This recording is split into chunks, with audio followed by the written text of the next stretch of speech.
controls the moon? An artificial celestial body placed there by ancients? Clues and combinations of thoughts. This is content of intellect, creative thinking, and free association. The moon appears to be one of the largest mysteries of the world, literally revolving around our planet. It seems, however, that this was not always the case. The ancient Greeks knew a lot about this subject. Simply not all the information reached us, or simply some was withheld or even destroyed on purpose. Socrates describes what the earth looks like from above, like a soccer ball made up of 12 pieces. Phaethon or peripsyche is where he says this. How did he know? Has anyone seen the earth from above or from the moon? The Orphics inform us that the moon has many mountains, many cities, many palaces. Orpheus Fragment 9. How did they know this detail? And they may have had very powerful telescopes. We know that the Greeks did have telescopes. They even had the Antikythera device. So, as they also had very good knowledge of optics, perhaps this knowledge arrived long ago. Phaethon, along with others, traveled through the sky in a vehicle called Lucifer in order to reach the moon, where he made 30 revolutions around it. Then he reached the planet Venus and returned back to Earth, where he precipitated scattered passages, Lucian on astrology, Paleophatos on Phaethon the 12, Nonus Dionysiac 2, volume 33-34. The moon, too, was seen as a place of residence, evaluation and transfer of souls, perhaps even as a place of incarnations. Zeus had 2 daughters on the moon. One of them was the beautiful Helen of Troy. So far, it becomes clear that the moon has been friendly territory.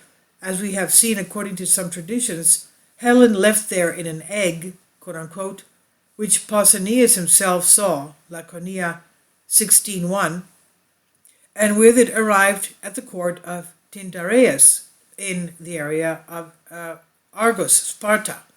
When she grew up, she married Menelaus and was later kidnapped by Paris. But the beautiful Helen, it seemed, was not as Homer described her, simply gentle and honest.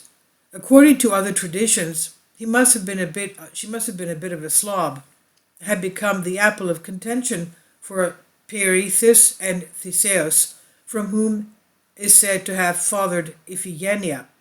After her return from Troy, she fell into the arms of Menelaus and their daughter Hermione, but at the same time she had become a sought-after bride with many suitors vying for her, like another Penelope. But how could there other men claim her, since, as is known, she was the wife of Menelaus and her husband was alive? Quite simply, after the death of Paris, with whom she had a daughter who bore her name, the beautiful Helen had married his brother Deiphobus, second in prowess after Hector. Encyclopedia Helios and Stagirtis, Ogygia, and Archaeology, Volume 5. After the fall of Troy, Helen delivered Deiphobus to Menelaus to be propitiated, and Menelaus killed him. What is important is that Helen was as a child of Zeus, held title to the moon, for which the Trojan War was fought. The war was indeed won by the Greeks, but the beautiful Helen married a Trojan. It seems, after all, that she gave him her dowry, which was the moon. Amazing. It is unlikely as the moon to be. It is as unlikely as the moon to be an artificial spacecraft. A series of contemporary clues, informations, claim, investigations, and alleged leaks about the moon add another dimension to the question of who controls the moon. The clues that lead to theories or conclusions that the moon is hollow and that its interior is inhabited by some beings, apparently extraterrestrials, are more or less known. Also, the incredible version that it is an ancient spaceship, perhaps decommissioned, which came and settled thousands of years ago at a time when the Arcadians are called pre-Selenites, before the moon. That is, the ancient Greeks of Arcadia, which is basically the area of the Peloponnese, Sparta. They are called pre-lunar people. That is, they existed before the arrival of the moon, which, according to Ovid, they existed before the birth of Zeus. Also, that various pyramid-like structures have been identified, which have the same layout as those in Egypt, but also similar structures are on the planet Mars. Also circulating, a series of strange signals and radio emissions purported to come from inside the moon, said to have been recorded by scientists and amateurs in the late 1930s. And also that the astronauts, when traveling to the moon, heard from the internal communication systems a strange type of music, while the astronaut Al Worden, while walking on the moon, heard a series of inexplicable words which were never deciphered, at least officially. Mass hysteria messages are also said to be broadcast on over 100 frequencies of respective languages of planet Earth. Also, the language of communication used by the inhabitants of the moon looks like Mongolian or Hebrew. They also talk about dialogues.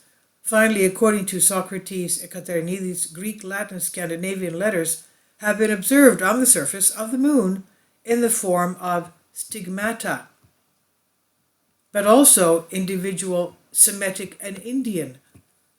The life of the beautiful Helen of Troy, as given by the versions inside and outside of the Iliad, combined with modern testimonies, lead to the conclusion that the control of the moon has long ago passed to the Trojans, who, according to other thoughts and assumptions, were controlled or descended from the reptilian brotherhood. But all this is one side of the coin, or if you like, one side of the moon, because the flip side is that all of this is crazy. What sane person would sit down and think and combine so many absurd things together? The truth about the moon is known. It's a satellite of our planet, lifeless, desolate, full of cotrons. Even the astronauts went and discovered nothing interesting that could add to the beliefs of people that there are mysteries, pyramids, aliens, advanced technology of intellectual beings. Nothing. These gaps are filled by the imagination because it cannot accept the existence of anything, of a nothing. Please leave your comments. Thank you for your support. This is from Greek texts, and I've translated this for you from a Greek article. Kindly support my Patreon account. The daily posts are 5 videos daily, and they are totally different from what I have on my YouTube channel. Thank you so much for your support and that you find all my content so interesting. You'll find the Patreon account details in the description box below.